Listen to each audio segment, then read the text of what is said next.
Bonjour, mon nom est Lynne Bourassa, je suis conseillère en transformation alimentaire.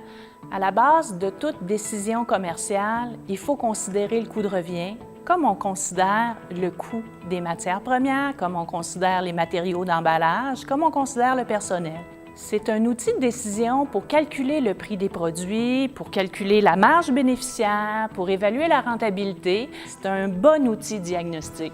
C'est un outil pour éviter des pertes, pour éviter des pièges. Écoutez quelques témoignages d'entreprises qui ont fait l'exercice. Mon nom est Charles-Henri de Coussergues, je suis copropriétaire du vignoble de l'Empailleur, producteur de raisins et de vin.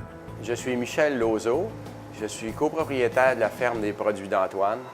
À la ferme des produits d'Antoine, nous produisons du poulet de grain pintade que nous transformons à la ferme. Donc il est important d'avoir exactement le prix de revient et ce n'est pas toujours évident quand on cultive un produit, quand on le transforme et quand on le met en marché.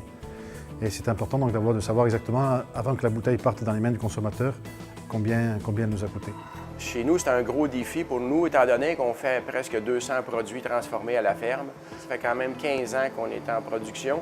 On n'était pas capable avant, avec notre simple système de comptable qu'on avait, c'était pas assez précis pour être capable d'aller chercher vraiment les coûts inhérents à chacun de nos produits. Après quelques années, ça fait déjà une vingtaine d'années que j'étais parti sur un tableau, sur ma façon de procéder. Et donc j'ai voulu refaire l'exercice, c'est un exercice intéressant. On a eu quelqu'un de très compétent. Ça m'a permis d'ajuster en fait mes prix de revient. J'étais resté sur un système depuis donc une vingtaine d'années. Mais avec les années, l'entreprise s'est complexifiée. Donc pour moi, ça a été important de réajuster mon prix de revient et d'être sûr que je travaillais sur des bonnes bases. Ce qui nous a poussé à aller chercher notre coût de revient, c'est qu'avec la façon comptable qu'on avait de travailler, on était capable d'aller chercher certains paramètres, mais on n'était pas capable de décortiquer au niveau chacun de nos produits vraiment toutes les facettes de la production. Si on n'aurait pas eu l'aide qu'on a eue, on ne serait pas arrivé. D'avoir une structure vraiment et logiciel vraiment adapté pour notre entreprise, c'était la meilleure façon d'y arriver. Et donc c'est pour ça que maintenant que je vends dans 4 canaux différents, il était important pour moi de réviser un peu ces prix de revient dans mes 4 canaux différents. Souvent on voit ça d'ailleurs des entreprises qui se fixent sur un prix de revient mais qui se trompent quand ils commencent à vendre à l'extérieur. Les données essentielles pour calculer un coût de revient, dans le fond, c'est de décortiquer chacune des étapes. La production, le temps qui est alloué à chacun des produits, tous les ingrédients. Dans notre cas, on a beaucoup de recettes. Puis là, ils sont rentrés automatiquement dans notre logiciel. Ça nous met à jour.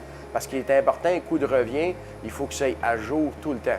On s'est fait aider donc, au début de l'entreprise, il y a maintenant plusieurs années, et on est resté sur un genre de tableau Excel. Mais c'est justement ce que je finissais par trouver un petit peu dangereux, c'est d'être assis dans un fauteuil, de cuire un petit peu dans mon mode d'analyse et de faire des erreurs après plusieurs années. Parce qu'encore une fois, l'entreprise se complexifie avec les années. Et donc il était important pour moi de repasser à travers mes prix de revient pour les actualiser, pour les mettre à jour. C'est pratiquement impossible de pouvoir fonctionner sans avoir son coût de revient si on veut vraiment être à fine pointe, puis si on veut vraiment dégager des bénéfices au niveau de notre entreprise. On oublie souvent d'y mettre des coûts, mais qui finalement à la fin de l'année sont quand même assez importants. Des frais de déplacement par exemple, des frais de représentation, des bouteilles qu'on fait déguster gratuitement. Tout ça doit rentrer, mais on est dans le prix de revient. Parce que ça peut coûter cher de ne pas travailler sur une bonne base de prix de revient, ça peut coûter cher à l'entreprise. M'être fait aider par un professionnel, ça a été un exercice encore une fois assez ardu, parce qu'il ne faut rien oublier. Mais quand on est bien encadré, on arrive à de bons résultats.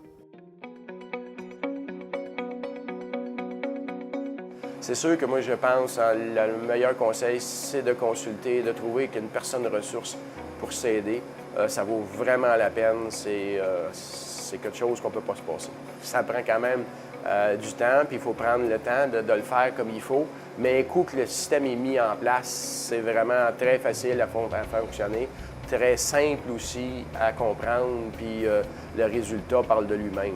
D'avoir un moyen pour aller chercher son coût de revient, c'est indispensable, je pense, pour toute entreprise qui veut vraiment performer dans un milieu de plus en plus compétitif. C'est indispensable. Encore une fois, pour une saine gestion, on ne peut pas se permettre aujourd'hui les erreurs. Tout coûte trop cher et il y a des erreurs qui ne sont pas réparables. Et on doit travailler On doit travailler donc avec de bons chiffres. Il y a des gens pour nous entourer, il y a des gens pour nous aider à les calculer. Ces témoignages ont piqué votre curiosité? Je vous invite à communiquer avec un conseiller du MAPAC ou de votre réseau. Votre conseiller peut vous aider à réaliser votre projet. Vous êtes prêts? Passez à l'action!